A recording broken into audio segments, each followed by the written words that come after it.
Why, Heidi ho! So, getting ready to make some eggs for breakfast. I like to keep discussing the same thing because it's what actually entraps us in this legal fiction. And it has to do with the Gregorian calendar, Time Zone Act, but it also has to do with the trust account, Social Security trust account, and using that account. That's what traps you in the system.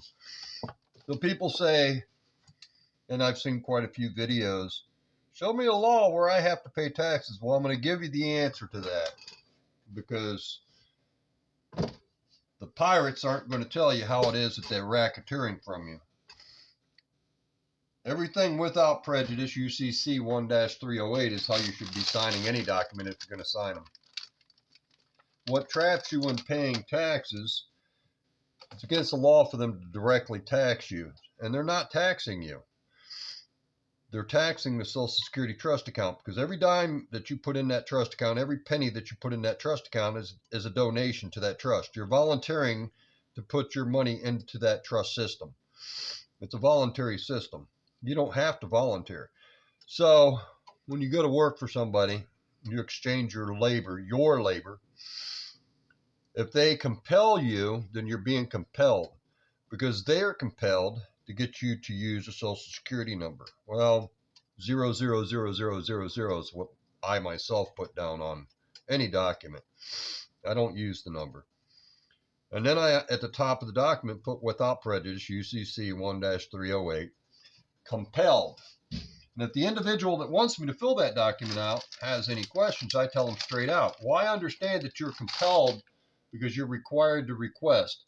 But a required to request is not a required to demand a use. So it's against the law to demand somebody use a Social Security number as identification. You can't tell somebody, well, you have to use this number. Same thing with the date. You don't have to use the Gregorian calendar date on documents. You can put the Hebrew calendar, which is the Lord's calendar, God's calendar. You can put that date down on there. So it's the first month of the year now for some of us. It's Nisan. So it's head of the months, which is when the barley is in the month of Abib, spring. So anyway, that's a message for today. What makes you have to pay taxes? You know, it's nice to give to people. It's considered, to give tzedakah. It's considered righteous, and we should help others. But we should not be compelled to help those who actually don't need help. They just are sitting waiting for a handout. That's the message. God bless. Much love.